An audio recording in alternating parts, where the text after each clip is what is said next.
afternoon, everybody.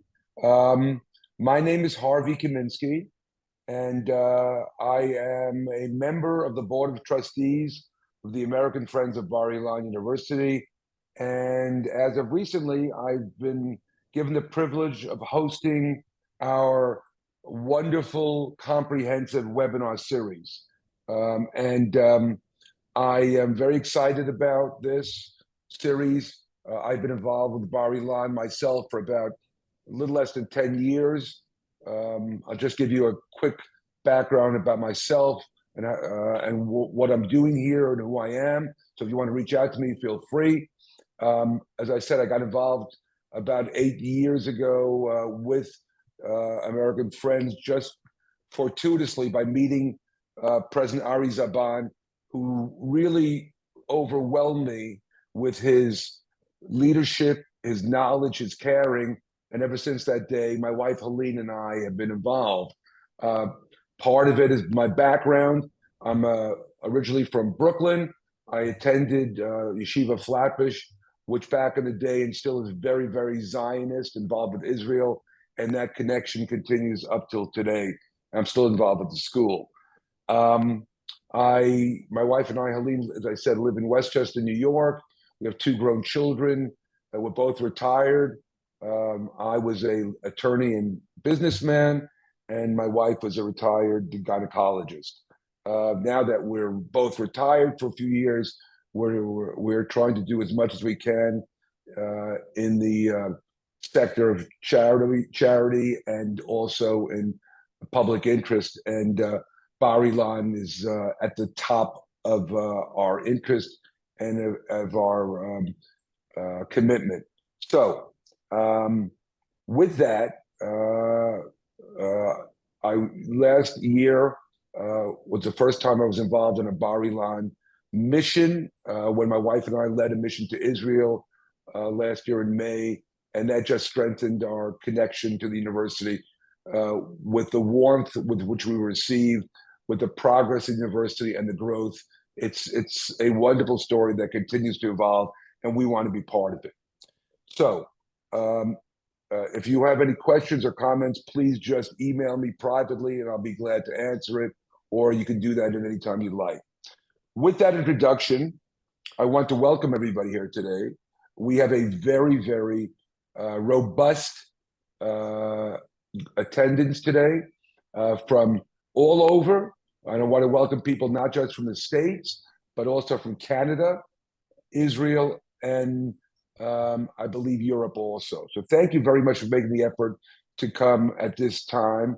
But I assure you that it will be worth your time when you hear the presentation of our special guest, who is Dr.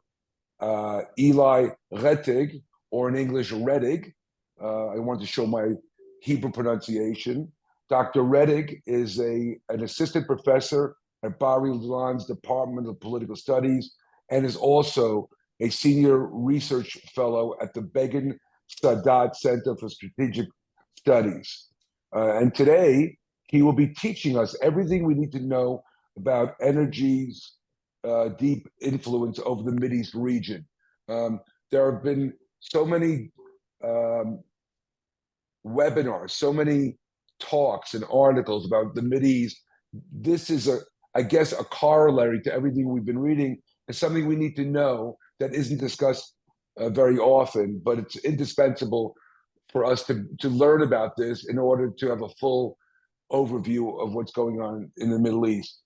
While oil isn't the first thing that comes to mind when we think about the October 7th attacks and the ongoing war, maybe it should be, because energy has made an indelible mark on various Mideast countries' foreign policy, their regional ambitions, and their geopolitical perspective.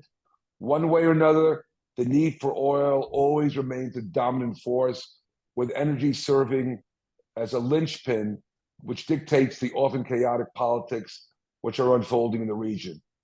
And though you might not realize it, oil ultimately shaped the dynamics leading up to October 7th, and it continues to shape the intricacies of the post-October 7th world that we see today.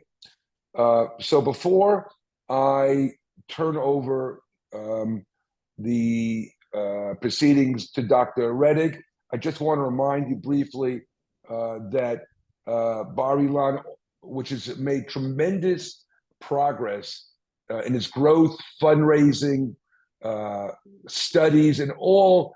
I believe it's the fastest growing university in Israel. It doesn't mean that we take support for granted. Okay, so it's especially important to continue your support of Bar-Ilan.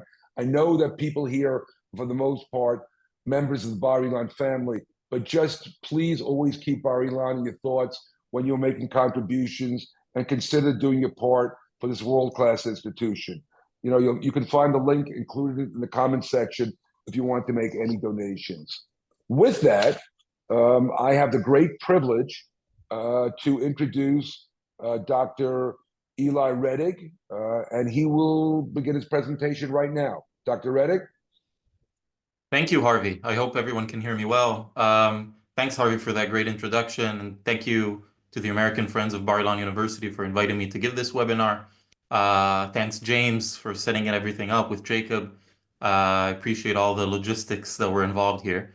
I'm going to share a presentation because we can't talk about energy without showing maps. So what we're going to do is I'm going to do a 30-minute spiel, and then we're going to do questions and answers, right, Harvey? Yes, that's exactly right.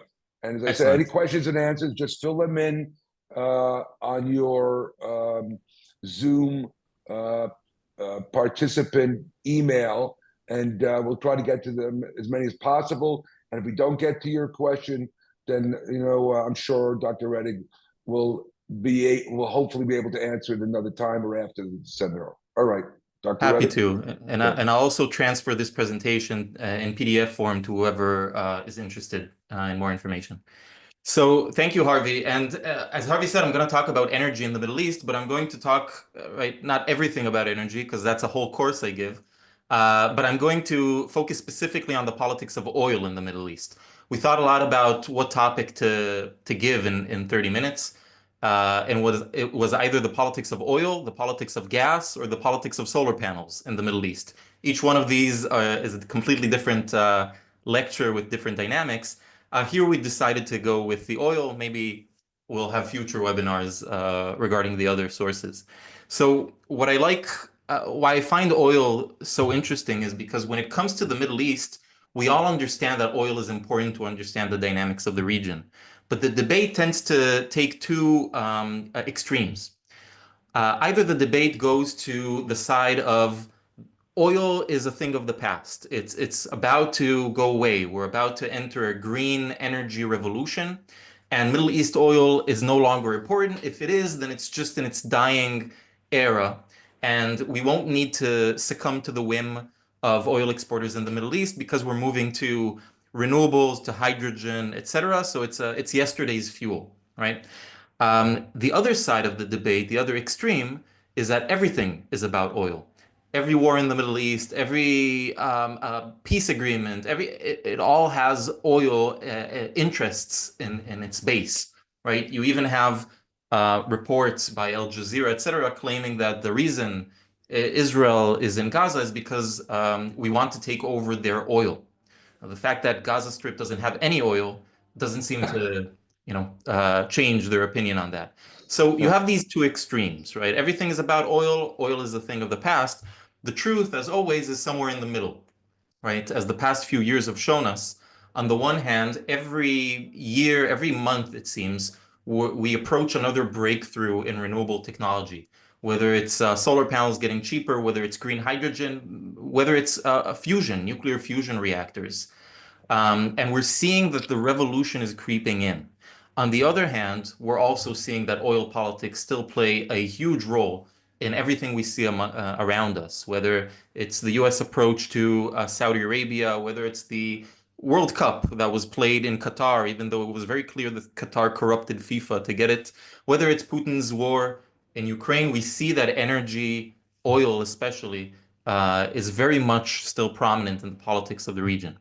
And so when we try to form our opinion and understand how important oil is to us and in the Middle East, we have to follow the data. We have to follow facts and form our opinions according to that, and not according to what we want it to be. Because the fact is that the world still runs on fossil fuels, and especially oil is the dominant fuel that we still use in our global energy mix. So if you look at the International Energy Agency's global energy supply by fuel source, you can see that 31% of the energy that we consume around the world is oil. Overall, 81% of our energy is fossil fuels. It's oil, it's coal, it's natural gas, the same as it was in the 1970s. 1970s, it was also 81%. We haven't changed the mark on that. The rest of the energy that we consume is 5% nuclear, but that's going down because nuclear power plants are closing in Europe. Biofuels and waste, 9%, right? That's a very fancy way of saying burning wood and animal dung in third world countries for heating in their houses, right? Methanol, all of that, that's just a tiny percentage of what we call biofuels and waste. We have hydro, and all of the things that you read in the newspapers, solar panels, wind turbines, offshore wind turbines, geothermal, all of these things that we keep talking about as the revolution that's coming, that's other. That's 2.2%. That's not even enough to have their own categories, according to the IEA, which is a big promoter of renewable energy. Now, this may come as a surprise because when we read the paper, when we see global discourse, national discourse, it seems like the number should have been higher, that we should at least be a double digit in renewable energy. Because we see all the time reports about Facebook and Google going 100% renewables. None of them are going 100% renewables. They're buying green credits, but we'll maybe talk about that during the Q&A. Now, the reason why there's such a gap between the facts and how we talk about the energy market is because of three main problems in the current energy discourse. The first problem is that we talk about ourselves, about the West, and not the rest, which is natural. We know the most about ourselves, but that's relevant in the 1970s. In the 1970s, the OECD, the developed country, the developed world, consumed 2/3 of the energy worldwide. That's not the situation today. Today, the entire developed world is only 1/3 of the energy that we consume. China alone is 1/4 of the energy consumed worldwide. Wow. China burns and China produces, imports, and burns more coal than the rest of the world combined. So if Wow. China doesn't stop using coal, then we're not really moving anywhere in terms of CO2 reduction. Same with India, etc. They're only increasing their use of fossil fuels. So we need to talk about the rest and not just the West. The West, we're seeing a lot of progress towards renewables, but this is a global game. The second problem with the discourse is that we often confuse energy with electricity as if it's the same thing. And you will see that in all the newspapers, whether it's Financial Times or The Economist or Wall Street Journal, they often confuse the two as if it's the same thing. And you see Europe saying, we're moving to 30% renewable energy by 2030. They don't mean renewable energy. They mean renewable energy. They mean electricity, right? Renewable electricity. And that's important because electricity is less than 20% of why we use energy. Of when we look at the graph here, this is the same graph that I showed you earlier, but it takes out energy used for the generation of electricity, right? And you can see that when you take out electricity generation, oil is the dominant fuel in the global energy mix. Now, this is important because when we talk about renewable energy, whether it's solar or wind turbines or geothermal, whether it's nuclear energy, whether it's hydropower, all they know how to do is generate electricity. That's the only thing that solar panels and wind turbines and nuclear knows how to do. They know how to generate electricity. Oil, coal, gas knows how to do a lot of other things, especially oil, which I'll talk about in a moment. So even if we move to 100% renewables, even if that's possible to do it today, that solves 20% of why we consume energy. Okay, that doesn't solve the rest. More than that, even if we move to 100% renewable energy, that doesn't touch oil. Because if you look at what we generate electricity with, right? So this is the 20%. And what fuel do we use only to generate electricity? We don't use oil to generate electricity. Only 3%, less than 3% of the electricity that we generate around the world is oil. Meaning, if we move completely to 100% renewable energy, we barely touch the demand for oil because oil isn't used for electricity. The two things do not compete. For every solar panel we insert, we're taking away some coal, we're taking away some natural gas, we're not touching oil. Oil is not used for electricity at almost any country other than small islands like Malta, Cyprus, etc., and in the Gulf states, Saudi Arabia, UAE, etc., because the oil is so cheap and domestic. Other than that, people don't use oil to generate electricity. And so this is important because we say, okay, so if we're not using it for electricity, why do we need oil so much? And you can say, well, it's for our cars, right? So we just need to electrify everything. Things that use oil, we need to make it to run on electricity, and then we solve the problem. So let's just all buy Teslas, right? Or other EVs, of course. So that's another misconception because private cars are not the main driver for our global oil demand. Let's say that today the UN makes a decision signed by all of the governments in the world, no more internal combustion engine vehicles are allowed to be sold in the world from now on.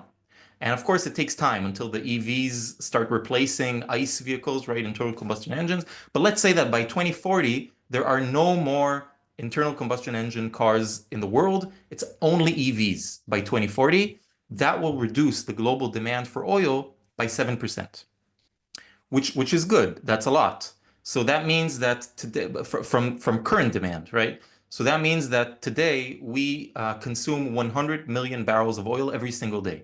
Every single day we consume 100 million barrels of oil. And if we all move to EVs by 2040, even though the population will grow, we will go down to 93 million barrels of oil every day. That's great, but that's still 93 million barrels of oil every day, right? And we'll talk about where that oil comes from in a moment. Cars are not the main drivers. So you say, okay, so why is oil so dominant? Why do we need it? Why are we so dependent on Middle East oil? If it's not for electricity, if it's not for cars, it's for everything else. Everything around us has oil in it. And that's important to understand because oil is either an ingredient in the products around us, whether it's in the plastic of the computer that I'm talking through right now, whether it's in the buttons in my shirt, the nylon in my clothes, the handles of your glasses, whether it's the soles of your shoes or the makeup, the mascara that you put on your eyes, whether it's the liquid gel that you swallow, cleaning products, synthetic rubber, asphalt on the road and on the sidewalk, medicine, the concrete around you in the walls, the binding material, the soot is an oil product, right? Whether it's the toothpaste or toothbrush or shower curtains, oil is an ingredient in a lot of products that we have around us. But even if oil is not an ingredient in the product itself, there isn't a single product around you, a single thing that you've ever eaten in your life, unless it's a carrot that you grew in your backyard. And even then, only if you used organic fertilizer, because industrial fertilizer is a distillate of oil. Every food, every product that you've ever engaged with, whether it's the light bulbs or the floor tiles, was brought to you with a truck or a plane or a ship or a train, or probably all of these things combined from the moment they were mined, or the tractor that went through the field to pick up the food, to ship it to you or to the packaging factory, ship it to you, you drove to the supermarket, drove back and took it. All of this involves oil. Now, this is just the economic part, right? So if we don't have access to oil, our economy is based on it, but this is just the economy. Think about if you are a country's leader, if you're concerned with national security of your country, you need to keep in mind that you don't have an army without oil. You can't have a war without oil. It doesn't matter how many jet planes you have, how many tanks, how many ship destroyers or missiles you have. If you don't have a constant, reliable supply of oil during the war, especially during the war, when the other side is trying to cut off your supply of oil, then you do not have tanks and you do not have destroyers at sea. As Putin realized, a month into the war, if you remember, during the first months of the Ukraine war, he sent a convoy of tanks into Ukraine with a fuel truck in the beginning of the convoy and a fuel truck at the end. The Ukrainians took out the two fuel trucks, and the tanks ran out of fuel before they managed to get to Kiev. And they just stalled there for 3 months until the Ukrainians bombed the convoy. I don't know if you remember that, but He definitely does. If you don't have reliable access to cheap and oil that is not disrupted, you do not have a national security. And so the reason I say this, it sounds like I'm pro-oil. I'm not. I'm an environmental. Before teaching at Bar-Ilan, I taught at the environmental studies program at Washington University in St. Louis. I don't own a car. I believe we can get there. I believe we need to get there. But we need to understand the size of the challenge. If we want to stop our addiction to fossil fuels, we need to understand, if we want to and get over any challenge, we need to first understand the size of the challenge. And the challenge is three. One, it's going to be very hard to stop our oil addiction. It's going to happen. It has to happen eventually because oil will run out. We don't know when. But we have to move forward to another technology. But oil is going to be the last fossil fuel that we stop using. The first thing we're going to stop using is coal, because coal is mainly for electricity, and we can replace that with renewables, with nuclear, etc. Then natural gas, which is for electricity and heating. But for oil, a lot of the things that is doing, we just can't replace, at least not economically. That's takeaway number one. Takeaway number two is that if oil is expensive, because oil is in everything, whether it's an ingredient in the product or in the shipping of the product, then if oil is expensive, if a barrel of oil goes above $100 per barrel for a prolonged time, everything becomes expensive because the shipping, the packaging, the manufacturing, everything is dependent on the price of oil. So we have inflation when oil prices are high for too long.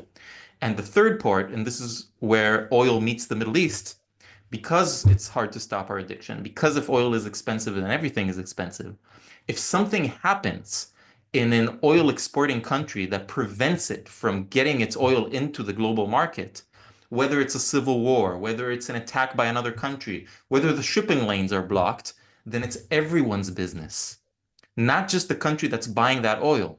So if Saudi Arabia can't get its oil to China because Iran is trying to bomb its oil facilities or block the Straits of Hormuz, that's everybody's problem because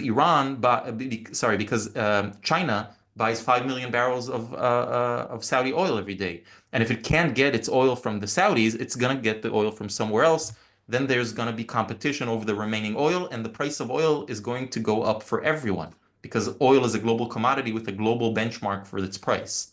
So it's everyone's business to keep the countries that are exporting oil stable, to keep the region that has oil stable and the oil flowing.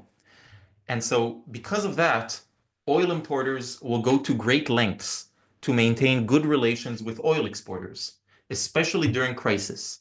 And it doesn't matter if it's Donald Trump or if it's Obama, if it's Biden. It doesn't matter if it's a democracy or a non-democracy, or China or India. It doesn't matter if that person just invaded the country next to you. And I'm not talking about Russia-Ukraine in 2022. I'm talking about Russia-Ukraine 2014, or Russia invading Georgia in 2008, etc. It doesn't matter if that person 20 years before this picture was taken, bombed an airplane over your country, right? The Lockerbie bombing. Now he's willing to reform himself and sell and give contracts to British Petroleum, and so Tony Blair is shaking his hands. Doesn't matter if this guy is nicknamed the Hitler of Africa. Here you have President Macron shaking his hand. Oil is very important, and if you can get a reliable sheik in the desert or a dictator that is willing to provide you with oil, then you will do a lot to appease them. And if they are willing to say, even during a crisis, even when there's not enough oil to go around, even with countries scrambling for oil, I will give you oil first. You are my number one customer. I will make sure that you get the oil. And then if I have any other oil remaining, the rest will get. You are willing to swallow a lot of frogs to get that promise from a major oil exporter.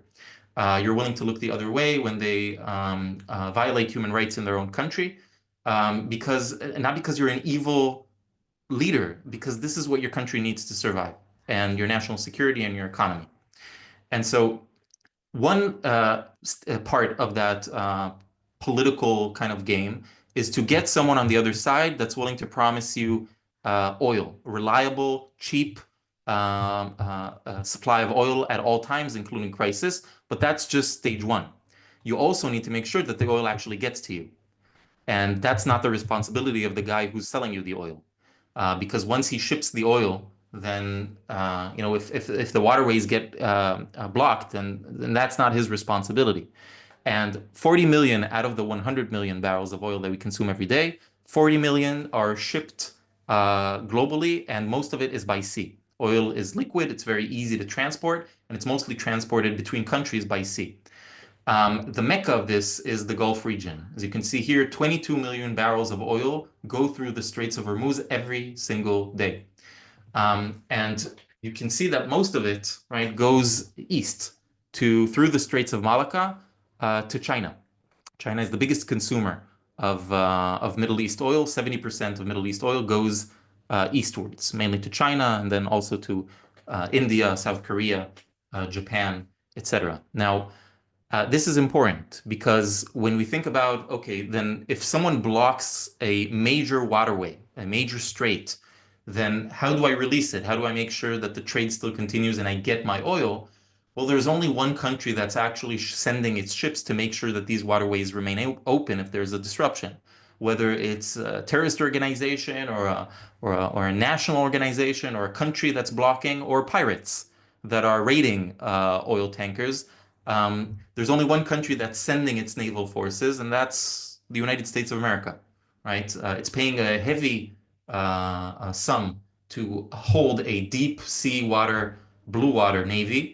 Very few countries in the world have a deep sea blue navy.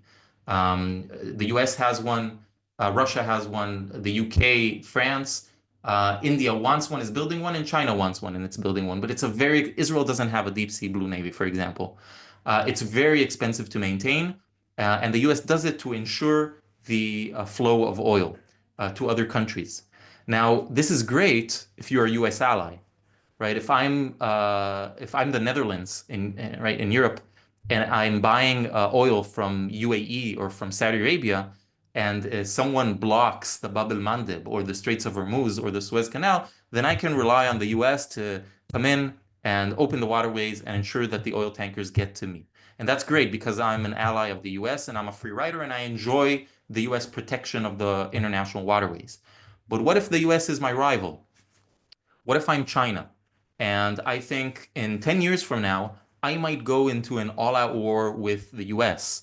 And the US is controlling the international waterways, or at least ensuring its protection. That means that at the first day of the war, the moment the war starts between China and the US, the first thing that the US is going to do is block the Straits of Malacca.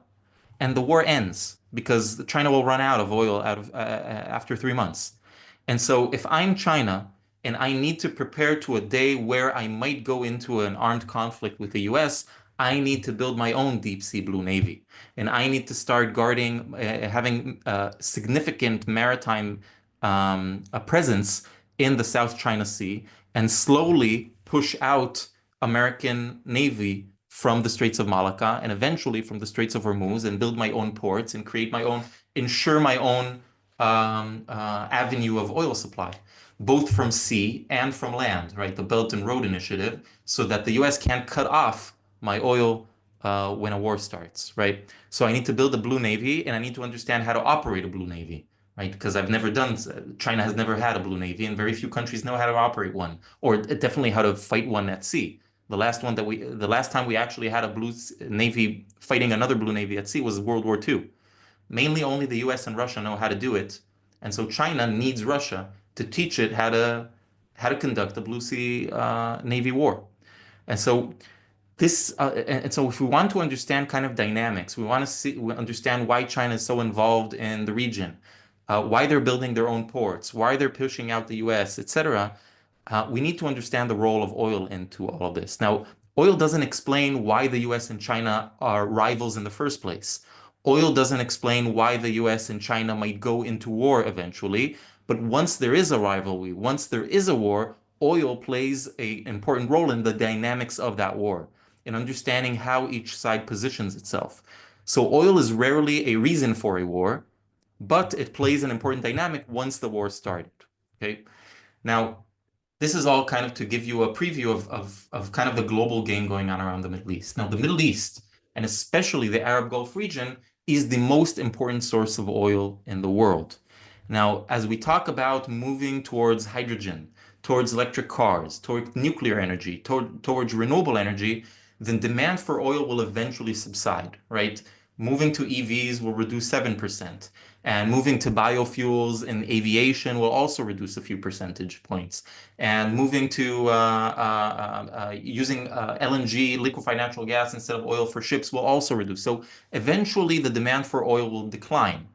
But eventually, it's not going to happen in the next decade or two. In the midterm, meaning in the next 20 to 30 years, Europe and Asia will become more dependent on Arab Gulf oil, not less dependent. North America is going to be fine. The US is going to be, due to fracking, shale oil formations, it's going to be self-sufficient, the entire North America. But when it comes to Asia and Europe, they will be more dependent on Arab Gulf oil as demand for oil goes down. So if today Europe, a third of the oil in Europe is coming from the Middle East, by 2040 it's going to be half. And by 2050 it's going to be two-thirds of Europe's oil is going to come from the Gulf. And the reason for that is that Gulf oil is the cheapest oil in the world by a large margin. The Gulf states have the cheapest oil to produce, to refine, and to ship. It's sweet and light oil, meaning it's very inexpensive to refine and ship it. And the Gulf states are the only states that can really say comfortably that even if a barrel of oil goes down to $12 per barrel, they can still make a profit out of it. No other country can say that. The US needs $36 a barrel to make a profit, right? Depending on whether it's conventional oil or fracking, etc. But as demand for oil goes down, right, we won't use it for cars. We will only use it for plastics and rubber and things like that. Then the price will go down and oil industries around the world will eventually collapse because it won't make sense taking more oil out of the ground. The Gulf states will still be there supplying the remaining oil. They will be the last man standing. The Saudis always say that the last barrel of oil will be sold by them from their Ghawar field, the largest oil field in Saudi Arabia, right? And so they're there to stay, and this is how they see the world. They're seeing the transition, but they're saying we are the last countries to be hit by this transition because we have the cheapest oil in the world. And as time goes by, Europe and Asia will need our oil more because other oil industries around the world are going to collapse, and the oil that they'll still need is going to come from us. Now we can already see a preview of this dynamic happening in 2022 for other reasons, not because of oil prices, but because of a war. Russia invaded Ukraine, and as a result, Europe refuses to buy Russian oil. Now, until now, Russia was the largest supplier of oil to the European Union. So before the war between Russia and Ukraine, 70% of the oil from Russia went via pipelines west from Russia into Europe, and 70% of the oil in the Gulf went east to China and India. Because of the war, because Europe doesn't want to buy Russian oil anymore, then Russia is taking that oil and bypassing Europe and getting by ship down. You can see here, either it's going to China, right? It's selling cheap discounted oil, sometimes at a 30% discount, 40% discount, a great deal for China and India. They're buying up Russian oil at a heavy discount. Now, to get that oil to China and India, either it uses the northern route, but that's a problem because 5 months a year this route is closed because of the ice. But you know, global warming is actually helping Russia in that sense because it has more months to ship. But during the other months, they're dependent on the Red Sea. So you have oil going down the East Mediterranean, down the Suez Canal, down the Red Sea, down the Bab el-Mandeb, and from there it's getting to India and China. Now, Europe doesn't want Russian oil, so it's asking Mohammed bin Salman, it's asking Mohammed bin Zayed, it's asking Qatar, it's asking the UAE and Bahrain and Kuwait, it's asking for their oil instead of Russian oil. And so while Russia is selling at a deep discount oil to China and India, it's taking away, it's stealing market share from the Gulf states that they're used to be the biggest supplier of oil to China and India. So instead of selling to China and India, they're selling west, right? They're going up the Bab el-Mandeb, up the Red Sea, up the Suez Canal, up the East Mediterranean, and into Europe. Now, the result of that is that over the past 2 years, right, starting from the Russian invasion and up until October 7, This has been a very busy region for oil tankers and LNG, unprecedented. So in these 2 years since the Russian invasion, a year and a half until the October 7 attack, oil and liquefied natural gas shipments tripled compared to the years before the Russia-Ukraine war. And so this place has become very, very busy, the East Mediterranean, and all of this route going down the Suez Canal, down the Red Sea, down the Bab el-Mandeb, tripled in terms of the number of vessels going through there, and it has become a very, very important route. More than that, even US oil tankers started using that route. The main reason was that an unprecedented drought, global warming has consequences. Unprecedented drought in the Panama Canal meant that the level of water went down in the Panama Canal, creating a traffic jam.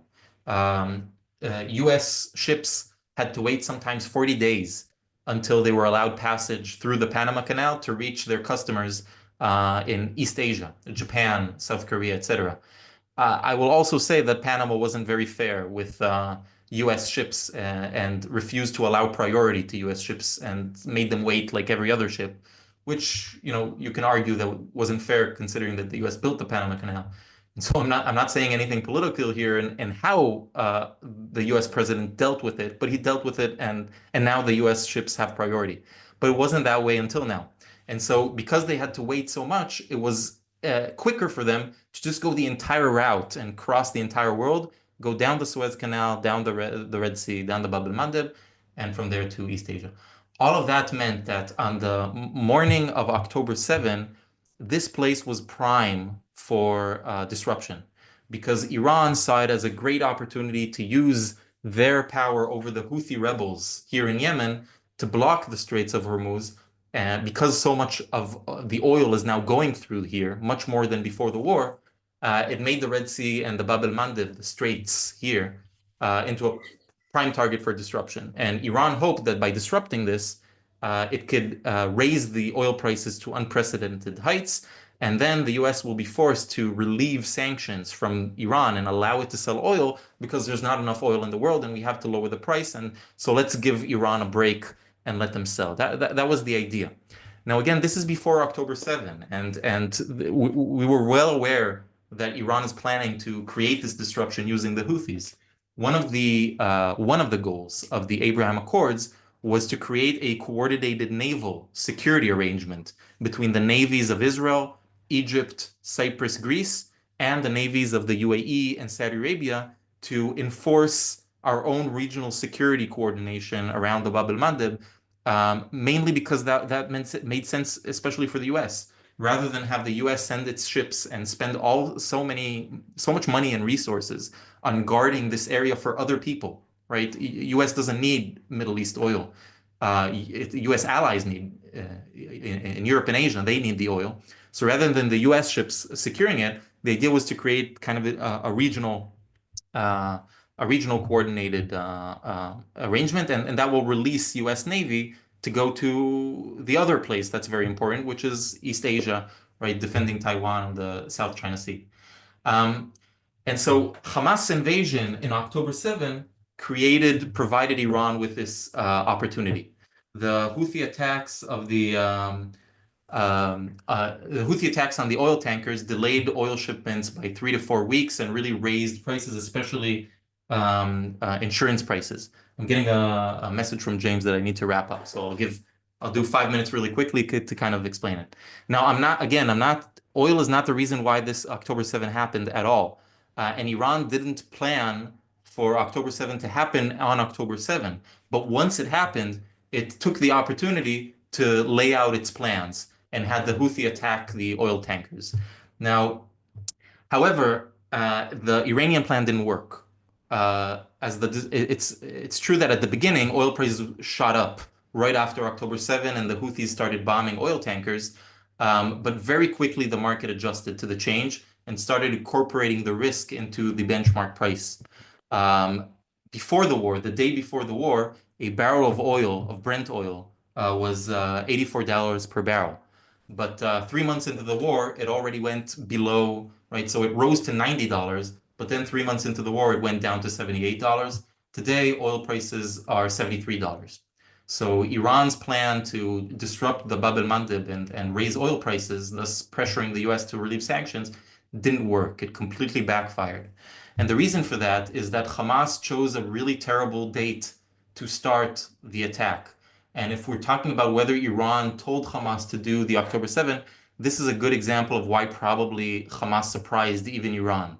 Because the reason why Iran's very carefully planned to execute this idea failed was because the timing was really bad. The market on October 7, 2023, the market was experiencing a huge oil glut. There was too much oil in the market anyway.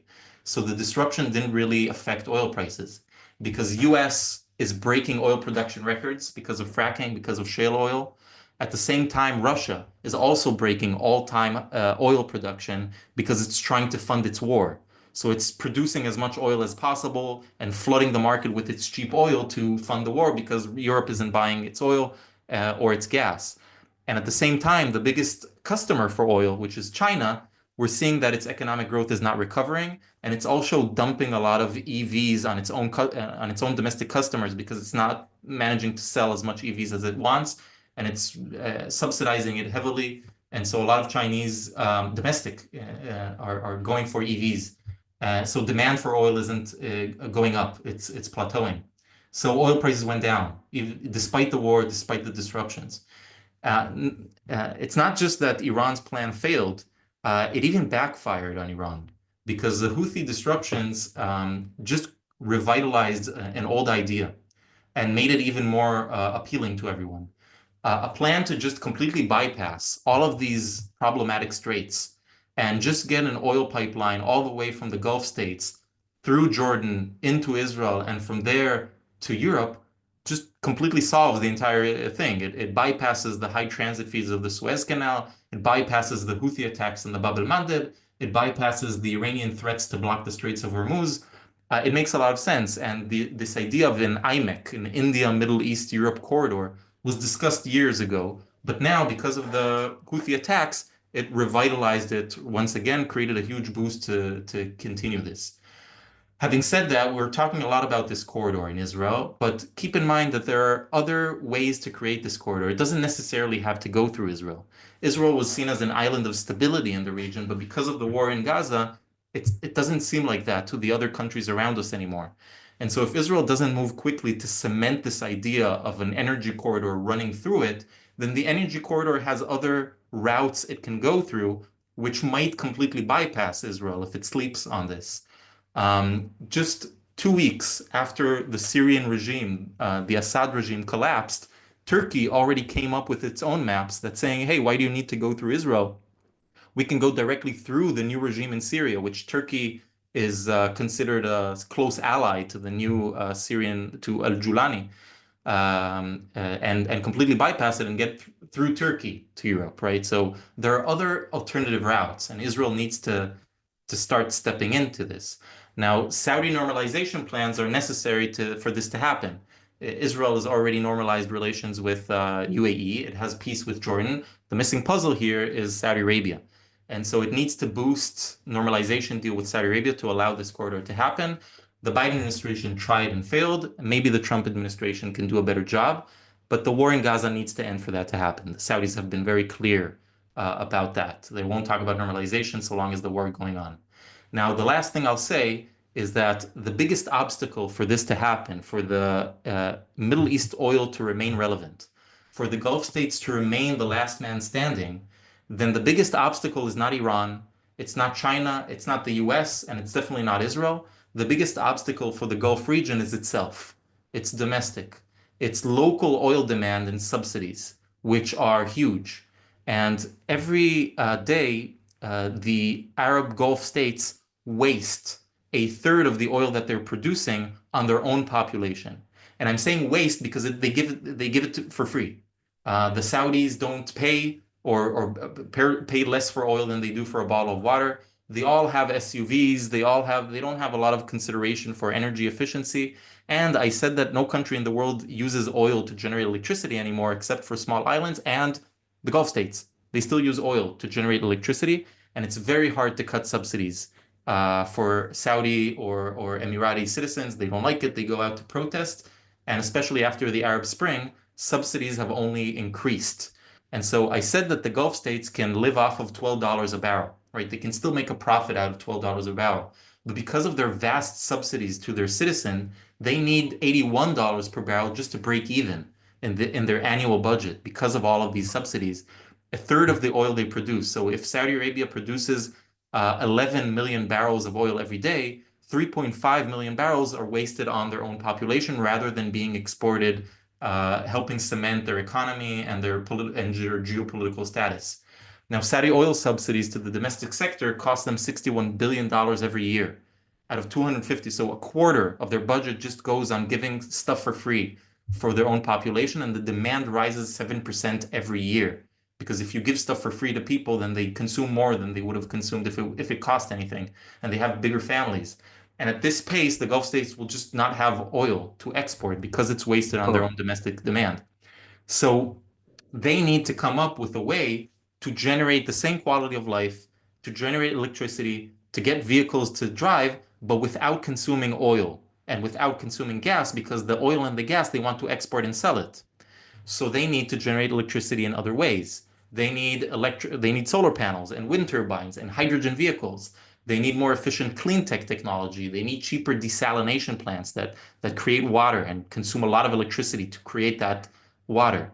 And they want nuclear for electricity generation. In other words, the green transit, we see this really interesting phenomenon where an oil-rich country is going through a green transition. We see that in Saudi Arabia and the UAE, etc., but they're not doing it to meet climate goals. They're doing it because it makes a lot of economic sense.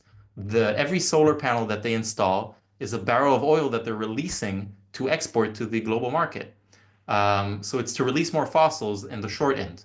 In the long term, the Gulf states are saying, okay, in 30 years from now, people will consume less oil. One of the things that will replace it is hydrogen, green hydrogen, hydrogen created from renewable energy. So we, instead of exporting oil, we will be the biggest exporters in the world of green hydrogen, right? And that's how they see it. In 2050, they'll be the main, they'll still be energy exporters, just a different type of energy. For that, they need to secure the transit routes for both East and West, and they still need Israel, and they need Israeli technology. Israel leads in the exact same technology that they need to manifest their 2030 vision, their 2040 vision, etc. Israel leads in cheap desalinated water, and solar panels, and hydrogen fuels, and the Abrahamic Accords are very beneficial to both sides if the Saudis join them. And I'll end just with this and kind of a plug to the university that I'm part of and I'm very proud of. We in Bar-Ilan University, we lead this revolution in Israel. We've recently, 2 years ago, we've run a national tender, and the Israel's National Institute for Sustainable Energy, NICE, is located at Bar-Ilan University. We have 50 different labs that do cutting-edge technological research in hydrogen cells and fuel cells and battery storage, in bendable solar panels, everything that we need in order to move towards an independent energy region. But also, this is the technology that the countries around us want in order to secure their future. And this is what we have to give them to make Israel kind of this pillar of stability in our region. So I'll end with that. And thank you for being with me. Dr. Rettig, thank you so much. Not only was your presentation informative, it's very relevant, and it's a great way to kick off our webinar series. We have a little time for questions, and because your presentation was so interesting and contained so many elements, there are a lot of questions, but I'm going to try and deal with a few, and we'll allocate 15 minutes for questions, and then I'm going to leave you some more questions, and maybe we could just answer them on the webinar when you can. Okay. Sure. I just want to ask one question about Gaza in this, which is a simple overview. What is the effect of the war in Gaza and also Lebanon on the energy dynamic, and what effect will it have going forward in general terms? So I'll give you the both perspectives, the effect on Israel's energy policy and the effect on Gaza, Right, right? right, So right. in terms of Israel's energy policy, we found gas 15 years ago. Most of our electricity is from natural gas.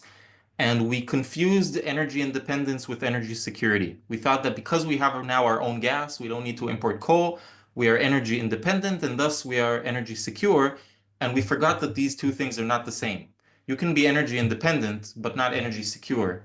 And we realized that during the war, because yes, all of our or most of our electricity is coming from a natural gas or two natural gas fields that we own.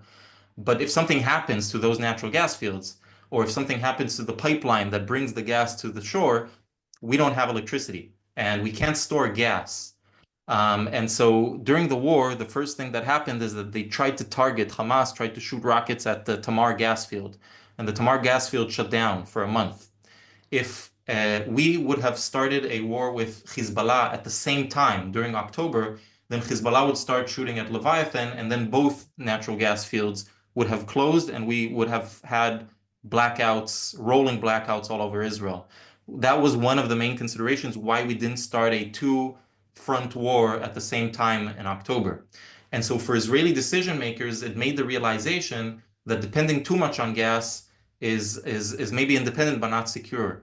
And one of the lessons that we learned is that renewable energy actually has a hard security benefit to it, which if we introduce more off-grid solar panels into our mix, more storage, more hydrogen technologies, we can generate electricity onshore and not be too dependent on gas. So the war really pushed renewable energy.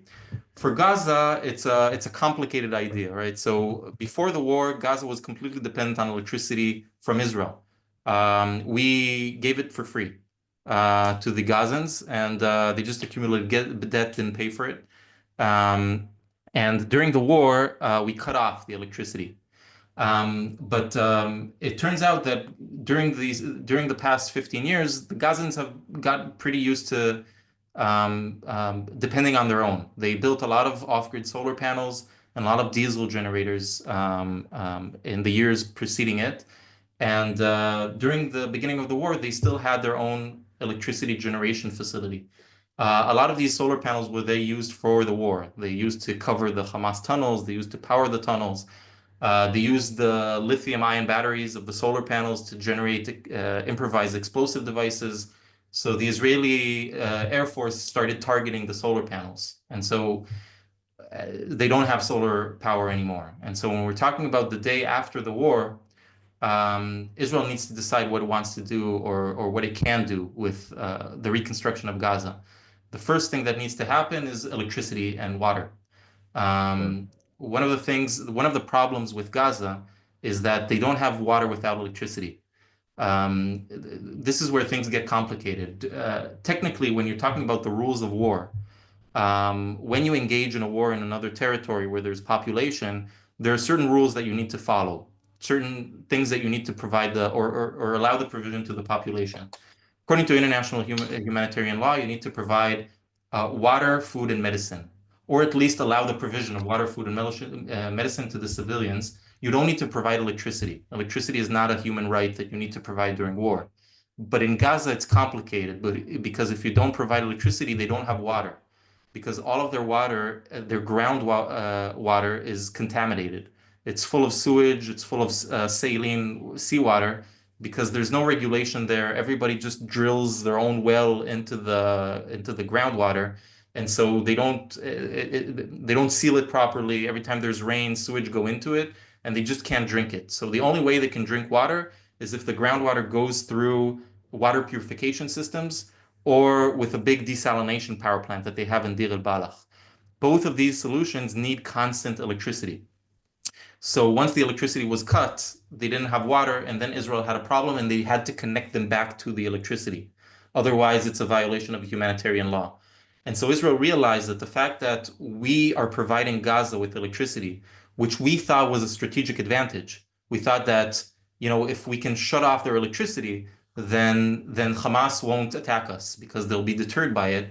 We realized that it doesn't work. We tried to cut off their electricity. Their solar panels provided electricity anyway, and we had to reconnect it really quickly because they didn't have water, and that's a violation. So realize it's a liability. And in the Right. future of Gaza, we would ideally want them to generate their own electricity and not depend on our electricity. Good. So whether it's solar panels, whether it's developing the Gaza Marine gas field, which is a tiny gas field in front of Gaza, they can serve their own purposes, whether it's connecting them to the Egyptian sector grid, but to find another solution where it's not a liability on Israel while still meeting international humanitarian laws, which we are committed to. Okay, I'm going to just ask you a few questions, 3 or 4 questions. There are a lot more, but people sent them earlier on in the discussion, and I'd be remiss if I didn't ask these questions. The first question is, what is the current status of the Eilat to Ashdod oil pipeline built in the time of the Shah to transship Iranian oil to Europe? Could this be retained to transport Gulf oil? Yes, and it has. So there's a pipeline that runs from It's Eilat to Ashkelon, operational. It's and it's operational now? operational. We built it originally with Iran, and over the last 2 decades, we actually used it the other way around. We took Azerbaijani and Kazakh oil from the East Med to Eilat, and they paid transit fees. And since the Abraham Accords, the idea was to flip it again. And then part of the Abraham Accords was that the UAE will use the pipeline to transit their oil Yeah. and bypass the transit fees of the Egyptians, which And keep it's making working right up. now? So it's working right now. It was delayed because of environmental concerns in the Eilat Bay, but because of the war, they re-established the pipeline. Okay, next question. What are other transportation besides private automobiles that are using up large amounts of oil? And do non-transportation uses not don't they also generate CO2? So there's two parts of that. So first Yes, deal with the definitely. Every major transportation that we have uses oil in one way or another, both to building the vehicle itself and to actually make it run. Including the building of electric vehicles that also uses oil in the building process, and that generates CO2. And we need to stop our addiction to fossil fuels. We can't continue to burn fossil fuels in the way and the amount. I'm talking about unsequestered fossil fuels, unabated, meaning when we burn the fossil fuels, CO2 goes up, and if we don't create the technology to abate that CO2, to sequester it, maybe bury it under the ground, we can't keep using fossil fuels the way we're doing it. We need to, the world is not going to stop using oil because oil runs out.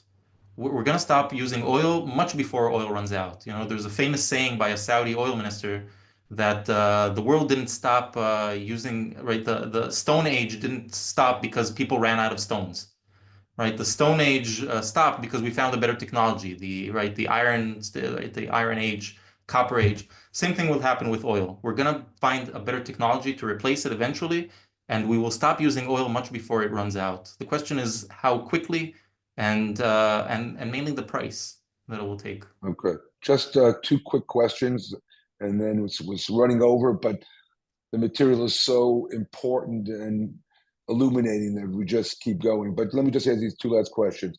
Why are solar panels often more prevalent in third world and developing countries and regions? That's a good question. We tend to associate renewable energy with progressive, advanced economies, right? The West introduces wind turbines, solar panels, etc. When it comes to solar panels, we have an interesting phenomenon where when we have failed states, we have areas where there's no governance, when there's no authority creating a stable electricity grid, that's where we see solar panels popping up. We see solar panels popping up in Gaza, as we said, in South Lebanon, in Sudan, in Somalia, in the Kurdistan region in Iraq, where there's very weak governance. People find solutions to generate their own electricity without relying on state-sponsored infrastructure, on large, long electricity grids. And so solar panels, off-grid solar panels with their own storage, with their own battery pack, basically offer you a way to generate electricity to your village, to your remote area without the need for a state. Now that has positive repercussions, that have negative. Positive is you can electrify places that you couldn't reach until now, either because of geography, politics, warlords that are disrupting it, failed states, etc. it also have negative consequences because if everyone can generate their own electricity, they don't need the national grid anymore, then the country loses sovereignty. It loses power over, let's say, breakaway regions, whether it's in our conflict, whether it's Barcelona, right, Catalonia in Spain, they want to start introducing solar panels to generate their own electricity so that they can break away from the Spanish electricity grid and as part of their aspirations to be their own independent country. So it has a lot of political consequences, and it's going to be very interesting to see how solar panels affect international politics. We tend to look at Right. it as kind of this benign green technology, which it is, but obviously it can be used for political purposes as well. Okay. Well, the last question. We have to finish and challenge you a little bit. You've been so judicious in terms of avoiding any politics. The last one question, which is interesting, if you can answer it, we'd appreciate it. If you feel it's not appropriate, it's okay. But here's the Okay. question: with the current war disrupting Israel's, no, that's not the one I want. I'm sorry. Trump's proposal for the U.S. to take over in Gaza, right? Oh, Do you okay. think it will derail the prospects for Israeli-Saudi normalization? And how does oil come into that equation?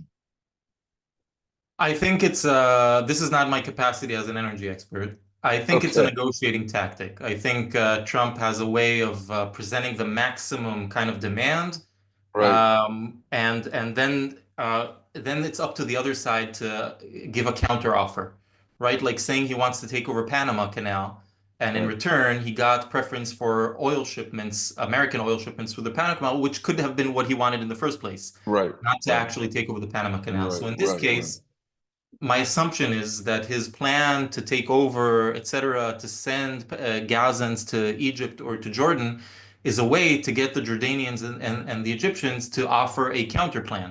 right, Because so far they refused to give any kind of solution. They refused to send their own forces to govern Gaza. And right, now they're willing to actually discuss it. So right, I right. assume it's just a negotiating tactic.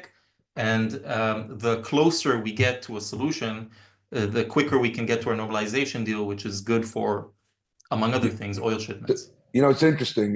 Your presentation was scientifically based, but when you deal with Israel, politics always have to come in somewhere. So I apologize for that No final worries, I'm question, at the political but studies department. that's true. That's true. Yeah. That's true. Anyway, more importantly, I want to thank you for really an incredible presentation. I learned a lot, and a lot of people have commented online. They found the presentation very, very helpful and interesting. Good way to kick off our series. We thank you for your time and your preparation. I'm sure you'll be hearing from other people sending some questions, but this was really an excellent exercise, and we appreciate you coming aboard. Okay, thank you very much, Dr. Rettig. And with Thank you for that, inviting me. yeah, we also want to thank all of our listeners who were in attendance today, and for those who will eventually listen to this webinar online and other people will also see the transcript of what we did today. This is really something that I just feel strongly will resonate with a lot of people all over the world, and we are lucky to have an expert like Dr. Rettig make our presentation. So thank you, everybody, for coming. Look in the future for future webinars. As I said, Bar-Ilan does a wonderful job making sure we have relevant, interesting topics. And I'm looking forward to seeing you all again soon. And thanks for coming. With that, I bid you goodbye.